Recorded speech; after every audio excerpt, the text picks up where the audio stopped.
নমস্কাৰ SSC আসাম 2.0 চেনেলৰ অন্য এটা নতুন ভিডিঅ'লৈ আপোনালোক সকলোকে স্বাগতম জনাইছোঁ। এই ভিডিঅ'টোত আমি আসাম পুলিচ এক্সামত আহিবলগীয়া কিছুমান প্ৰশ্ন উত্তৰ আলোচনা কৰিম। এই প্ৰশ্ন উত্তৰসমূহে আহিবলগীয়া এক্সামত আপোনালোকক যথেষ্ট সহায় কৰিব। বলক ভিডিঅ'টো আৰম্ভ কৰোঁ। শেহতীয়াকৈ ইথিওপিয়াৰ সৰ্বোচ্চ বঁটা গ্ৰেট অনাৰ নিছান অফ ইথিওপিয়া কাক প্ৰদান কৰা হৈছে? ইয়াত অপশ্যন কেইটা আছে নৰেন্দ্ৰ মোদী, দ্ৰৌপদী মুৰ্মু, অমিত শ্বাহ আৰু জগদীপ ধনখৰ। ইয়াৰ উত্তৰটো হ'ব অপশ্যন এ নৰেন্দ্ৰ মোদী। শেহতীয়াকৈ ইথিওপিয়াৰ সৰ্বোচ্চ বঁটা গ্ৰেট অনাৰ নিছান অফ ইথিওপিয়া ভাৰতৰ প্ৰধানমন্ত্ৰী নৰেন্দ্ৰ মোদীক প্ৰদান কৰা হৈছে। 16 ডিচেম্বৰ তাৰিখে ইথিওপিয়াৰ আদিছ আন্তঃৰাষ্ট্ৰীয় সন্মিলন কেন্দ্ৰত অনুষ্ঠিত এক অনুষ্ঠানত ইথিওপিয়াৰ প্ৰধানমন্ত্ৰী আবি আহমেদে ভাৰত ইথিওপিয়াৰ অংশীদাৰিত্ব শক্তিশালী কৰাৰ ক্ষেত্ৰত ব্যতিক্ৰমী অৱদান আৰু বিশ্ব ৰাষ্ট্ৰনেতা হিচাপে দূৰদৰ্শী নেতৃত্বৰ বাবে প্ৰধানমন্ত্ৰী নৰেন্দ্ৰ মোদীক এই বঁটা প্ৰদান কৰিছে। বিশ্ব মানৱ অধিকাৰ দিৱস কোন তাৰিখে পালন কৰা হয়? ইয়াত অপশ্যন কেইটা আছে 7 ডিচেম্বৰ, 8 ডিচেম্বৰ, 9 ডিচেম্বৰ আৰু 10 ডিচেম্বৰ। ইয়াৰ উত্তৰটো হ'ব অপশ্যন ডি 10 ডিচেম্বৰ। প্ৰতি বছৰে 10 ডিচেম্বৰ তাৰিখে বিশ্ব মানৱ অধিকাৰ দিৱস পালন কৰা হয়। এই দিৱসে বিশ্বজুৰি মানৱ অধিকাৰৰ গুৰুত্ব আৰু ইয়াৰ সুৰক্ষিত কৰাৰ প্ৰয়োজনীয়তাৰ বিষয়ে সজাগ বৃদ্ধি কৰে। 2025 চনৰ বিশ্ব মানৱ অধিকাৰ দিৱসৰ বিষয়বস্তু বা থিম আছিল হিউমেন ৰাইটছ আৱাৰ এভৰিডে এছেঞ্চিয়েলছ, অৰ্থাৎ মানৱ অধিকাৰ আমাৰ দৈনন্দিন প্ৰয়োজনীয় বস্তু। শেহতীয়াকৈ কোনে গ্ল'বেল হিউমেনিটেৰিয়ান এৱাৰ্ড 2025 লাভ কৰিছে? ইয়াত অপশ্যন কেইটা আছে নৰেন্দ্ৰ মোদী, অনন্ত আম্বানী, গৌতম আদানী আৰু ৰতন টাটা। ইয়াৰ উত্তৰটো হ'ব অপশ্যন বি অনন্ত আম্বানী। শেহতীয়াকৈ অনন্ত আম্বানীক বন্যপ্ৰাণী সংৰক্ষণ আৰু বিলুপ্তপ্ৰায় প্ৰজাতিৰ সংৰক্ষণৰ বাবে গ্ল'বেল হিউমেন ছ'চাইটিৰ দ্বাৰা গ্ল'বেল হিউমেনিটেৰিয়ান এৱাৰ্ড 2025 প্ৰদান কৰা হৈছে। অনন্ত আম্বানী এই বঁটা লাভ কৰা আটাইতকৈ কম বয়সীয়া ব্যক্তি আৰু প্ৰথম এছিয়ান হিচাপে পৰিগণিত হৈছে। উত্তৰ পূব ভাৰতৰ পৰা অৰ্জুন বঁটা লাভ কৰা প্ৰথমগৰাকী মহিলা খেলুৱৈ কোন আছিল? ইয়াত অপশ্যন কেইটা আছে মনালিছা বৰুৱা, মেৰী কম, মীৰাবাই চানু আৰু হিমা দাস।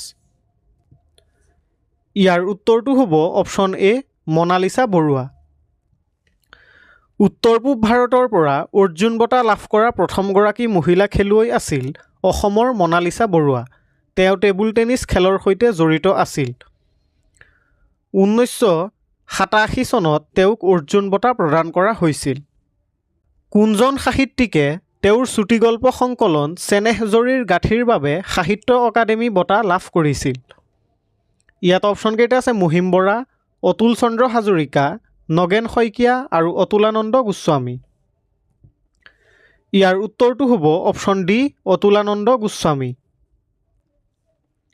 অতুলানন্দ গোস্বামীয়ে তেওঁৰ চুটিগল্প সংকলন চেনেহজৰীৰ গাঁঠিৰ বাবে 2006 চনত সাহিত্য অকাডেমী বঁটা লাভ কৰিছিল।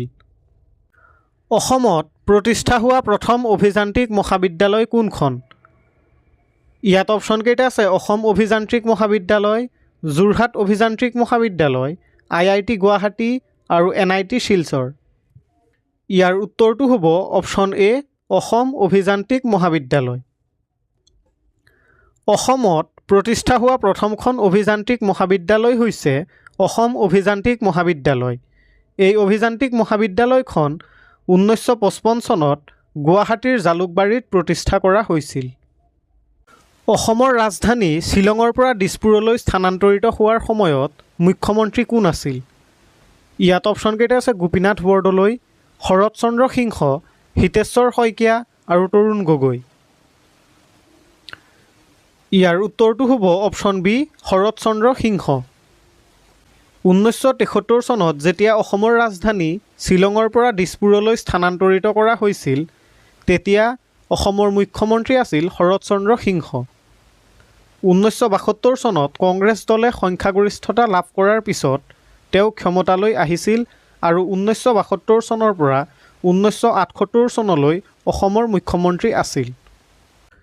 71 সংখ্যক ৰাষ্ট্ৰীয় চলচ্চিত্ৰ বঁটাত কোনখন ছবিয়ে শ্ৰেষ্ঠ অসমীয়া চলচ্চিত্ৰৰ বঁটা লাভ কৰিছিল? ইয়াত অপশ্যনকেইটা আছে ৰঙাটাপু 1982, অজেয়, চামেলি মেম চাহাব আৰু কথা নদী। ইয়াৰ উত্তৰটো হ'ব অপশ্যন এ ৰঙাটাপু 1982। 71 সংখ্যক ৰাষ্ট্ৰীয় চলচ্চিত্ৰ বঁটাত ৰঙাটাপু 1982-এ শ্ৰেষ্ঠ অসমীয়া চলচ্চিত্ৰৰ বঁটা লাভ কৰিছিল। এই চলচ্চিত্ৰখনৰ পৰিচালক আছিল আদিত্যম শইকীয়া। গোৱালপাৰা জিলাৰ বাডুংদুপ্পা কলা কেন্দ্ৰ কোনে প্ৰতিষ্ঠা কৰিছিল? ইয়াত অপশ্যনকেইটা আছে শুক্ৰাচাৰ্য ৰাভা, বিষ্ণুপ্ৰসাদ ৰাভা, জ্যোতিপ্ৰসাদ আগৰৱালা আৰু ডক্টৰ ভূপেন হাজৰিকা। ইয়াৰ উত্তৰটো হ'ব অপশ্যন এ শুক্ৰাচাৰ্য ৰাভা। বাডুংদুপ্পা কলা কেন্দ্ৰ নাট্যকৰ্মী শুক্ৰাচাৰ্য ৰাভাই প্ৰতিষ্ঠা কৰিছিল। এই কলাকেন্দ্ৰটো গোৱালপাৰা জিলাৰ ৰামপুৰত অৱস্থিত। এই কলাকেন্দ্ৰটোত প্ৰতি বছৰে শাল গছৰ তলত নাট্য সমাৰোহ আয়োজন কৰা হয়। শান্তনু কুলনন্দন উপন্যাসখনৰ লেখক কোন? ইয়াত অপশ্যনকেইটা আছে পূৰবী বৰমুদৈ, ৰীতা চৌধুৰী, বীৰেশ্বৰ বৰুৱা আৰু য়েছে দৰ্জে থংচী। ইয়াৰ উত্তৰটো হ'ব অপশ্যন এ পূৰবী বৰমুদৈ। শান্তনু কুলনন্দন হৈছে পূৰবী বৰমুদৈৰ দ্বাৰা ৰচিত এখন উপন্যাস।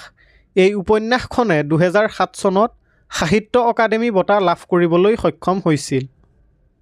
জলবায়ু পৰিৱৰ্তনৰ লগত জড়িত ঘটনাবোৰ কোনটো স্তৰত সংঘটিত হয়? ইয়াত অপশ্যনকেইটা আছে ট্ৰপ'স্ফিয়াৰ, ষ্টেট'স্ফিয়াৰ, এস্ক'স্ফিয়াৰ আৰু থাৰ্ম'স্ফিয়াৰ। ইয়াৰ উত্তৰটো হ'ব অপশ্যন এ ট্ৰপ'স্ফিয়াৰ। জলবায়ু পৰিৱৰ্তনৰ লগত জড়িত পৰিঘটনাসমূহ পৃথিৱীৰ বায়ুমণ্ডলৰ আটাইতকৈ নিম্ন স্তৰ ট্ৰপ'স্ফিয়াৰত সংঘটিত হয়। এই স্তৰতে প্ৰায় সকলো বতৰৰ পৰিঘটনা, ডাৱৰ, ধুমুহা, বৰষুণ সংঘটিত হয়। বন্দে মাতৰম গীতটো প্ৰথম কোনখন আলোচনীত প্ৰকাশ পাইছিল? ইয়াত অপশ্যনকেইটা আছে বংগদৰ্শন, কেশৰী, আনন্দবাজাৰ পত্ৰিকা আৰু ইণ্ডিয়ান এক্সপ্ৰেছ। ইয়াৰ উত্তৰটো হ'ব অপশ্যন এ বংগদৰ্শন। বংকিম চন্দ্ৰ চেটাৰ্জীয়ে ৰচনা কৰা বন্দে মাতৰম গীতটো প্ৰথমবাৰৰ বাবে 1875 চনৰ 7 নৱেম্বৰ তাৰিখে বাংলা সাহিত্য আলোচনী বংগদৰ্শনত প্ৰকাশ পাইছিল। পৰৱৰ্তী সময়ত 1882 চনত এই গীতটো বংকিম চন্দ্ৰ চেটাৰ্জীৰ আনন্দমঠ উপন্যাসত প্ৰকাশ পাইছিল। কোনটো অনুচ্ছেদে বাক আৰু মত প্ৰকাশৰ স্বাধীনতা প্ৰদান কৰে? ইয়াত অপশ্যনকেইটা আছে article 19A, article 51A, article 101 আৰু আৰ্টিকল 352। ইয়াৰ উত্তৰটো হ'ব আৰ্টিকল 19A। ভাৰতীয় সংবিধানৰ অনুচ্ছেদ 19A-ত সকলো নাগৰিককে বাক আৰু মত প্ৰকাশৰ স্বাধীনতা প্ৰদান কৰা হৈছে, যাৰ ফলত তেওঁলোকে মতামত আৰু ধাৰণা মুক্তভাৱে প্ৰকাশ কৰিব পাৰে। তলত উল্লেখ কৰা সকলৰ ভিতৰত কোনজন ভাৰতৰ প্ৰথম উপ-প্ৰধানমন্ত্ৰী আছিল? ইয়াত অপশ্যনকেইটা আছে ডক্টৰ ৰাজেন্দ্ৰ প্ৰসাদ, চৰ্দাৰ বল্লভভাই পেটেল, মহাত্মা গান্ধী আৰু জৱাহৰলাল নেহেৰু। ইয়াৰ উত্তৰটো হ'ব অপশ্যন বি চৰ্দাৰ বল্লভভাই পেটেল। চৰ্দাৰ বল্লভভাই পেটেল ভাৰতৰ প্ৰথম উপ-প্ৰধানমন্ত্ৰী আছিল। তেওঁ প্ৰথম গৃহমন্ত্ৰীৰ দায়িত্বও পালন কৰিছিল আৰু ৰাজকীয় ৰাজ্যসমূহক একত্ৰিত কৰাত গুৰুত্বপূৰ্ণ ভূমিকা পালন কৰিছিল। তেওঁৰ নিৰ্ণায়ক নেতৃত্বৰ বাবে ভাৰতৰ লৌহ মানৱ হিচাপে পৰিচিত। ভাৰতৰ আটাইতকৈ ডাঙৰ সৌৰশক্তি কেন্দ্ৰ কোনখন ৰাজ্যত অৱস্থিত? ইয়াত অপশ্যনকেইটা আছে কৰ্ণাটক, ৰাজস্থান, বিহাৰ আৰু অসম। ইয়াৰ উত্তৰটো হ'ব অপশ্যন বি ৰাজস্থান। ভাৰতৰ আটাইতকৈ ডাঙৰ সৌৰশক্তি কেন্দ্ৰ ৰাজস্থানত অৱস্থিত। 2245 মেগাৱাট ক্ষমতা থকা এই সৌৰশক্তি কেন্দ্ৰটো ৰাজস্থানৰ যোধপুৰ জিলাত অৱস্থিত। ই বিশ্বৰ সৰ্ববৃহৎ সৌৰশক্তি কেন্দ্ৰ। কোন চনত বিশ্ব বাণিজ্য সংস্থাৰ প্ৰতিষ্ঠা হৈছিল? ইয়াত অপশ্যনকেইটা আছে 1947, 1962, 1971 আৰু 1995। ইয়াৰ উত্তৰটো হ'ব অপশ্যন ডি 1995।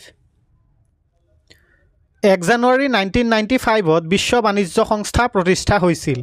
এই সংস্থাৰ মুখ্য কাৰ্যালয় ছুইজাৰলেণ্ডৰ জেনেভা চহৰত অৱস্থিত। বিশ্ব বাণিজ্য সংস্থাত বৰ্তমান 166খন সদস্য ৰাষ্ট্ৰ আছে। এই সংস্থাটোৱে সদস্য ৰাষ্ট্ৰসমূহৰ মাজত বাণিজ্যৰ নিয়ম, বাণিজ্যৰ আলোচনা আৰু বিবাদ সমাধানৰ বাবে কাম কৰে। ভুটীয়া নৃত্য তলৰ কোনখন ৰাজ্যত পৰিৱেশন কৰা হয়? ইয়াত অপশ্যনকেইটা আছে অৰুণাচল প্ৰদেশ, ছিক্কিম, নাগালেণ্ড আৰু বিহাৰ। ইয়াৰ উত্তৰটো হ'ব অপশ্যন বি, ছিক্কিম। ছিক্কিমত ভুটীয়া নৃত্য পৰিৱেশন কৰা হয়। ভুটীয়া জনগোষ্ঠী মূলতঃ ছিক্কিমত পোৱা যায় আৰু তেওঁলোকৰ পৰম্পৰাগত নৃত্য তেওঁলোকৰ সাংস্কৃতিক ঐতিহ্যৰ এক মূল অংশ। পাঞ্জাৱত অমৃতসৰ চহৰ কোনে প্ৰতিষ্ঠা কৰিছিল? ইয়াত অপশ্যনকেইটা আছে গুৰু নানক, গুৰু গোবিন্দ সিং, গুৰু টেগ বাহাদুৰ আৰু গুৰু ৰামদাস। ইয়াৰ উত্তৰটো হ'ব অপশ্যন ডি, গুৰু ৰামদাস। শিখ ধৰ্মৰ চতুৰ্থ গুৰু গুৰু ৰামদাসে পঞ্জাৱৰ অমৃতসৰ চহৰ প্ৰতিষ্ঠা কৰিছিল। এই চহৰখন শিখসকলৰ আধ্যাত্মিক আৰু সাংস্কৃতিক কেন্দ্ৰ আৰু ইয়াৰ স্বৰ্ণ মন্দিৰ বিশ্বজুৰি পৰিচিত। কোনখন চহৰত হাওৰা দলং অৱস্থিত? ইয়াত অপশ্যনকেইটা আছে মুম্বাই, কলকাতা, গুৱাহাটী আৰু শ্বিলং। ইয়াৰ উত্তৰটো হ'ব অপশ্যন বি, কলকাতা। পশ্চিমবংগৰ কলকাতা চহৰত হুগলী নদীৰ ওপৰত হাওৰা দলং অৱস্থিত। এই দলংখন 1943 চনত নিৰ্মাণ কৰা হৈছিল। কোনটো গ্ৰহ নিজৰ অক্ষত আটাইতকৈ বেছি বেগেৰে ঘূৰি থাকে? ইয়াত অপশ্যনকেইটা আছে বৃহস্পতি, বুধ, শনি আৰু শুক্ৰ। ইয়াৰ উত্তৰটো হ'ব অপশ্যন এ, বৃহস্পতি। নিজৰ অক্ষত আটাইতকৈ বেছি বেগেৰে ঘূৰি থকা গ্ৰহটো হৈছে বৃহস্পতি, যিয়ে প্ৰায় 10 ঘণ্টাৰ ভিতৰত এটা পাক সম্পূৰ্ণ কৰে।